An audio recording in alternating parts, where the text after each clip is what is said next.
आइए शुरू करते हैं इस टॉपिक का CV2 nomenclature of alcohols, phenols and ethers. तो क्लास ये तो इस सीवी के नाम से ही क्लियर है कि इस सीवी में हम एल्कोहल्स, फिनॉल्स और ईथर्स के नॉमेनक्लेचर के बारे में पढ़ने वाले हैं। तो चलिए शुरू करते हैं इस सीवी को। चलिए सबसे पहले बात करते हैं एल्कोहल्स के नॉमेनक्लेचर की, और इसमें भी हम सबसे पहले देखेंगे कि एल्कोहल्स का कॉमन नेम जो है वो कैसे लिखा जाता है। तो इसके लिए ना क्लास बहुत सिंपल रूल है। सबसे पहले तो हम एल्कोहल में उपस्थित एल्काइल या एराइल ग्रुप के नेम को लिखते हैं और उसके बाद एंड में एल्कोहल लगाकर नेम को कंप्लीट करते हैं। आइए इसे कुछ एग्जांपल्स की हेल्प से समझते हैं। चलिए कुछ एग्जांपल्स की हेल्प से ये समझते हैं कि एल्कोहल्स के कॉमन नेम्स को कैसे लिखा जा सकता है। सबसे पहले हमने यहाँ पर एक बहुत ही सिंपल एल्कोहल लिया है। इसमें आप देख सकते हैं कि CH3 है और उसके साथ OH है।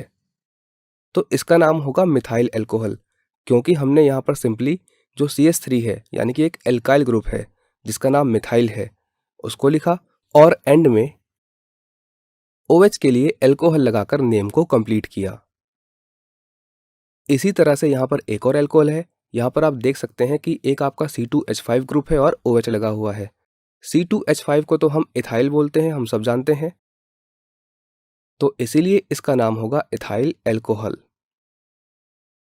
यहाँ पर आप देख सकते हैं कि यहाँ पर हमारे पास OH है और उसके साथ एक 3 कार्बन वाली एल्काइल चेन है, तो इसीलिए इसका नाम होगा आइसोप्रोपाइल एल्कोहल। अब क्वेश्चन ये है कि यहाँ पर हमने आइसो यूज क्यों किया है, क्योंकि हम ऑलरेडी जानते हैं, आपने 11th क्लास में भी पढ़ा होगा कि ऐसा CH ग्रुप जिसके दोनों तरफ CH3 लगे होते हैं उसको हम आइसो कहते हैं। तो इसीलिए ये सिंपल प्रोपाइल नहीं है, ये है आइसोप्रोपाइल एल्कोहल। एक और एग्जांपल है।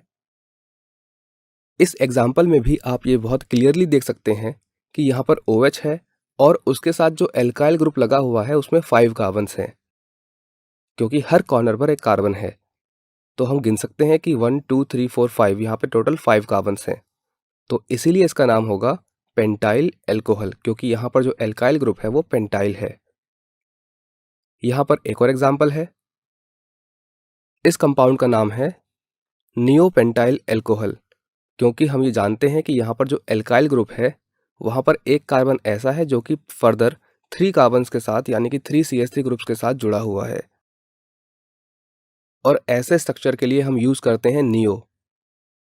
तो इसका नाम हो गया नियो, और क्योंकि यहाँ पे 5 कार्बन वाला एल्काइल है इसलिए पेंटाइल, और OH के लिए एल्कोहल, और इसीलिए इसका जो कंप्लीट नेम बना वो क्या बना, नियोपेंटाइल एल्कोहल।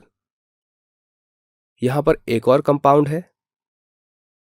इसका नाम है फिनाइल इथाइल एल्कोहल, क्योंकि अगर हम इसको ध्यान से देखें तो इसमें एक OH है, फिर कार्बन है जो फर्दर एक फिनाइल रिंग और CH3 से जुड़ा हुआ है। चलिए क्लास, अब देखते हैं कि एल्कोहल्स के लिए उनका IUPAC नेम हम कैसे लिख सकते हैं।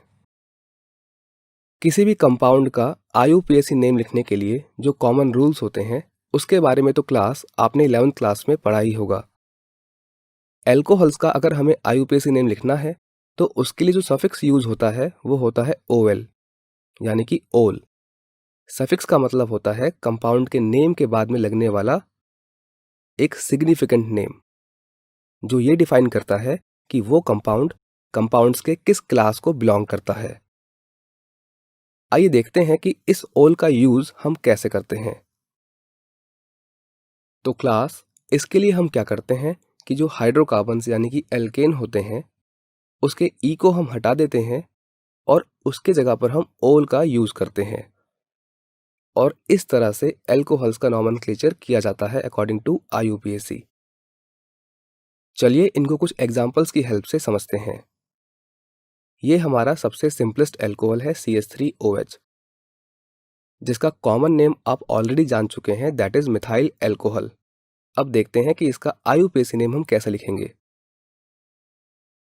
तो अगर हम इसको ध्यान से देखें तो ये हमें लगता है कि मिथेन का H हटाकर हमने OH लगाया है, तो यहाँ पर जो हमारा एल्केन है दैट इज मिथेन, और मिथेन का अगर हम E हटाकर ओल लगा देंगे तो वो हो जाएगा मिथेनॉल। तो इस तरह से इसका जो IUPAC नेम है वो बनता है मिथेनॉल। ये है हमारा दूसरा एल्कोहल और इसका नाम बनेगा इथेनॉल। क्योंकि इसको देखकर हमें लगता है कि हमने इथेन का H हटाकर OH लगा दिया है, तो ethane plus all, that is ethanol. ये है हमारा तीसरा कंपाउंड। अब क्योंकि यहाँ पर स्टूडेंट्स जो नंबर ऑफ कार्बन्स हैं वो 2 से ज़्यादा है, यानी कि 3 नंबर ऑफ कार्बन से आप देख सकते हैं, तो यहाँ पर ऐसे एल्कोहल्स के नेमिंग के लिए हमें सबसे पहले अपनी लॉन्गेस्ट चेन डिफाइन करनी पड़ती है according to the IUPAC rules. तो अगर हम इस कंपाउंड को ध्यान से देखें तो इसको हम कुछ इस प्रकार से नंबरिंग कर सकते हैं और इससे हमें ये पता चलेगा कि जो OH है वो सेकंड पोजीशन पर लगा हुआ है और इसीलिए इसका नाम होगा प्रोपेन 2 ओल।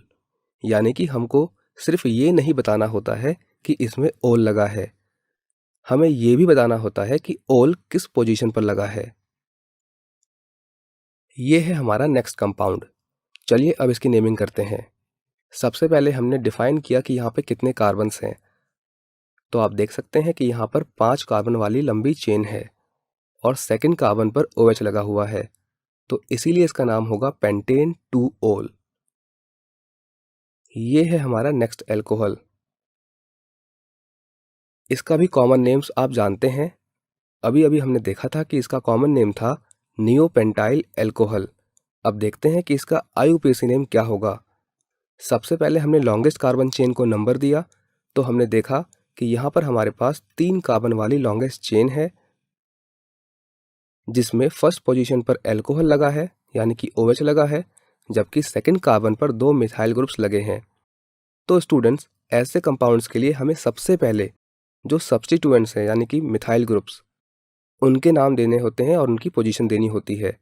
उसके बाद हम बात करते हैं लंबी चेन की एंड देन एल्कोहल की। तो इसीलिए इस कंपाउंड का जो नेम होगा अकॉर्डिंग टू IUPAC वो कुछ इस प्रकार से होगा 2,2 डाइमिथाइल प्रोपेन 1 ओल। अगला एल्कोहल ये है। चलिए देखते हैं कि इसका नेम हम कैसे देंगे। सबसे पहले हम अपनी लंबी चेन को डिफाइन करते हैं, दिस इज आवर चेन। अब हम जानते हैं कि फर्स्ट पोजीशन पर यहाँ पर फिनाइल लगा है और फर्स्ट पोजीशन पर ही OH लगा है, तो इसीलिए इसका नाम होगा 1 फिनाइल इथेन 1 ओल। आइए अब बढ़ते हैं अपने नेक्स्ट कंपाउंड की तरफ। ये है हमारा नेक्स्ट एल्कोहल। इस कंपाउंड में 2 OH ग्रुप्स लगे हुए हैं। चलिए अपने रूल्स को अप्लाई करते हैं। सबसे पहले हमने लॉन्गेस्ट चेन को देखा जो कि 5 कार्बन वाली चेन है। हम देख सकते हैं कि सेकंड पोजीशन पे और थर्ड पोजीशन पे एल्कोहल लगा हुआ है। तो स्टूडेंट्स ये तो आपने 11th क्लास में पढ़ा ही होगा कि हम काउंट करना वहीं से शुरू करते हैं जहां से एल्कोहल या कोई भी ग्रुप पास पड़ता है। इसलिए हमने चेन में नंबरिंग अपने लेफ्ट हैंड साइड से की है और इस कंपाउंड का जो नेम होगा दैट इज पेंटेन 2,3 डाइओल, जो कि हमें ये बताता है कि सेकंड एंड थर्ड पोजीशन पर OH ग्रुप्स लगे हुए हैं। चलिए इस एल्कोहल की नेमिंग करते हैं। हम यहाँ पर देख सकते हैं कि यहाँ पर OH है और उसके साथ में एक साइक्लिक एलिफेटिक रिंग लगी हुई है जो कि 6 कार्बन वाली है, तो इसीलिए इसका नाम होगा साइक्लोहेक्सेनॉल।